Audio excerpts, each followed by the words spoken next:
Hockey 605, we're here with Coach Rylan Galiardi of the Sioux Falls Junior Stampede AAA 18 boys, correct? Yes, ma'am. Here, a huge weekend with all these young players, athletes showing up for tryouts. How have they been going so far? I think it's been going pretty well. I mean, we got 3 more scrimmages left, 1 tonight, 2 tomorrow.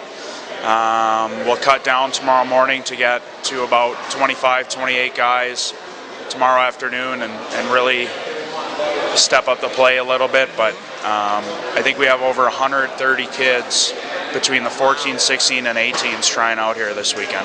Wow, it just goes to show the popularity of the AAA concept, doesn't it? Yeah, I mean, popularity and opportunity, and you know, ultimately it's a good fit for a lot of kids. Yeah, there's a lot of hopeful kids here. Some of them will go home disappointed, but there will be other opportunities for them in the future, correct? Yeah, I mean, that's probably the hardest part of my job, to look a young guy and you know, you might say differently, but he's going to hear I'm not good enough. Yeah.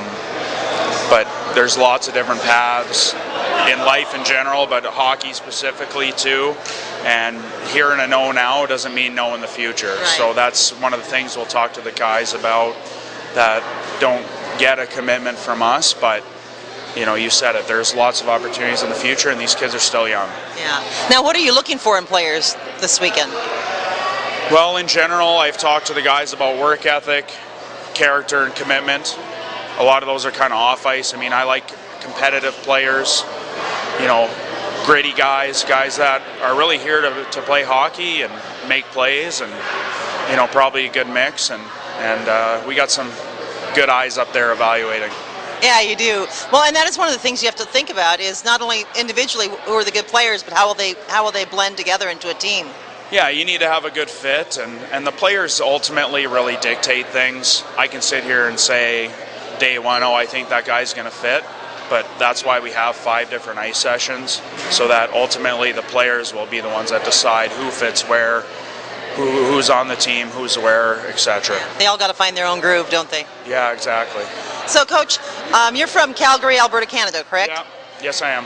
Tell us a little bit about your own background in hockey, if you would. Yeah, so I grew up in Calgary, and then came down to the States, played junior hockey here in the North American League in the USHL.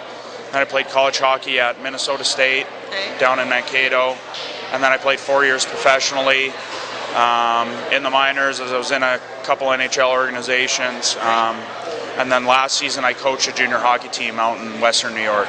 Okay, so now what does the future hold for this team that you're putting together this weekend? What will they be doing? Well, the 18 specifically are going to be Tier 1 AAA organization. We're going to play 50 to 60 games versus teams all over the country.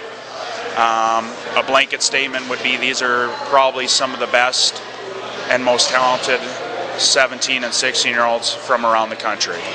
And these are the kids that are not quite ready for the USHL or the North American League, so either, for instance, Sioux Falls in town here or Brookings, and our job is to help develop them and get them there.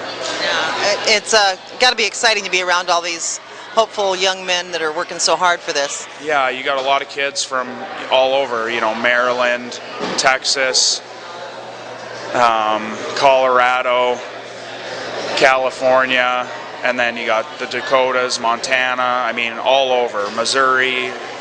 It's Illinois. The kids are here and they're passionate and they love the game. Now, will you be looking for billet families for these kids? Yes, we will. We will be looking for billet families. You know, we have billet contracts. One of the things that is going to be great for the billet families is these kids are all going to have structured lives. They're in school. They're in school all morning to the afternoon. Then they practice. Then they work out. They're going to be too tired by the end of the day. They're going to eat and probably go to bed. Yeah. So. And they're all coming here to play hockey and to grow as hockey players and people. So they're here for the right reasons, and they want to be a part of the community. Our guys are going to be doing stuff out in the community, volunteering, not just asking Sioux Falls, you know, what can you do for us, but what can we do for Sioux Falls? Well, it's going to be a great opportunity for hockey families and anyone that loves the game to be able to hopefully host one of those young men. Now, the final cut will be made after the sessions tomorrow, final decisions? Yeah, we'll have some cuts tomorrow morning, and then we'll talk to every kid, and we'll talk to guys about where they fit, and then there'll be some ongoing additions throughout the summer as well. All right.